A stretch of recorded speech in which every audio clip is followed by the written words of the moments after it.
The next important and beautiful component of this story of Ramanujan is about intuition. Intuition is about an instinctive ability to grasp or understand a truth or come up with a result immediately without deliberate analysis and justification.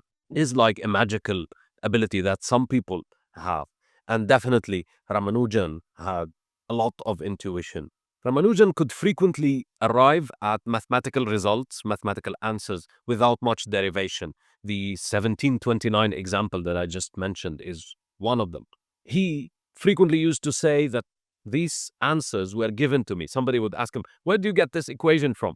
And he would say, "It was revealed to me in a dream, or the universe gave it to me, or it just came." And in this sense, he is the bridge, right? He, as intent is the bridge between the abstract and the concrete, Ramanujan is the bridge between the universe and delivering this knowledge to people. He felt himself to be so. One of these examples is the formula for pi, which is still being used to this day to calculate more precise values. Now, Ramanujan used to see these truths, these intuitive truths. He'd come to these answers, and he would sometimes attribute it to the divine. He would say that the goddess Namagiri revealed these truths to me. And this is interesting. He is saying that the truth is external.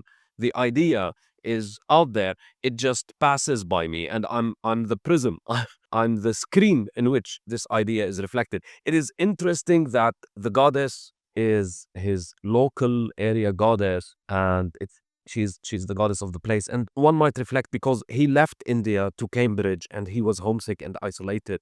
And does this reflect a deeper psychological attachment to his home, a deeper longing, or kind of a way of expressing his isolation and his loneliness? So this is very interesting to look at. He would see these truths, maybe also partly because of his obsession or because of his creative approach, personal approach, subjective approach to mathematics, which we talked about a little bit. It is also interesting that this goddess is revealing the truth to him. And here we look at the role of faith. As we said, Ramanujan had a very difficult life. He lived in poverty. He lived in isolation when he moved to the United Kingdom. And so he had all these difficulties. And how do we face difficulties? Sometimes we need faith, right? We need this bigger picture justification to be able to go through our suffering or through our difficulties. And this sense of sacrifice, this sense of mission. Okay, all this being mentioned, and as I said, we are using the opportunity of talking about these great people to reflect on some deep concepts. And I would like to talk a little bit about intuition here. So if intuition is this ability to grasp truths immediately, right, without much derivation, which happened to Ramanujan, intuition is fast, right? It's characterized by quick decision making. It's holistic. It sees the big picture, and it has an emotional component. There is always part of the self reflected in these intuitive choices. It is kind of unconscious. It reflects unconscious processing. Remember that Ramanujan said, "These truths came to me in a dream," or I don't know how, they were just given to me. And intuition frequently is about observing patterns and seeing how the universe is working. It is based on expertise, right? It is based on experience in a certain field, spending time in a certain field, being invested in a certain field. And this is why it is highly context dependent. So can we develop this sense of intuition, this miraculous sense? Well, yes, it depends on a certain set of circumstances. Many successful individuals or geniuses are said to have this great sense of intuition, right? The examples include Einstein, which we talked about, Ramanujan, which we talked about here.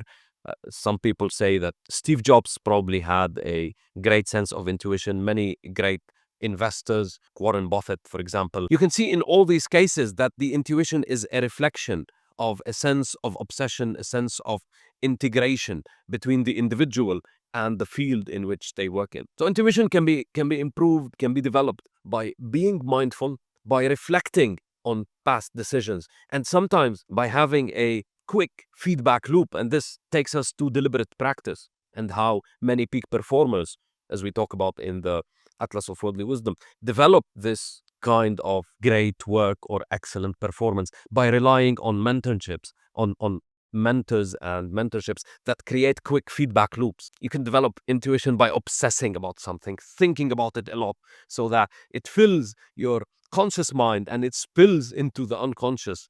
Even when you sleep, you will be working on the same problem. Intuition depends on a keen sense of observation, of looking at the details, reflecting on what they mean, and then applying analysis to understand how these things are. So you break down the parts, you internalize it, and it becomes part of you so that later you can create these truths. Intuition depends on embracing uncertainty. Right? There is always a sense of uncertainty here. And even in Ramanujan's case, there were some times that he would just see certain results that would turn out to be wrong a couple of times. So he used to arrive at some of these results without proof, and some of them would need a little bit of nudging in one direction or the other because they wouldn't be accurate. So it has this sense of uncertainty built into it. And of course, experience.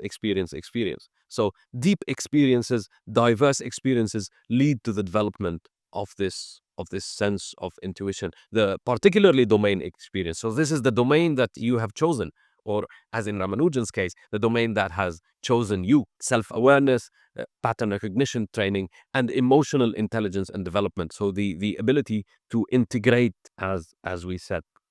Subjectively, I think it is kind of personal, the thing that you can develop intuition in. This is something that you personally love, that you've personally spent a lot of time in. I used to think that in geometry, in probability, in number theory, there are amazing chances to apply intuition, because I would lose myself in a problem for days sometimes. And then you would see certain formulas, or as we mentioned, certain elegant relationships emerging. So this concludes the discussion on intuition, on divine intuition, as in Ramanujan's case. And next, we will talk about the actual work, the creativeness, mentorship, and institutions.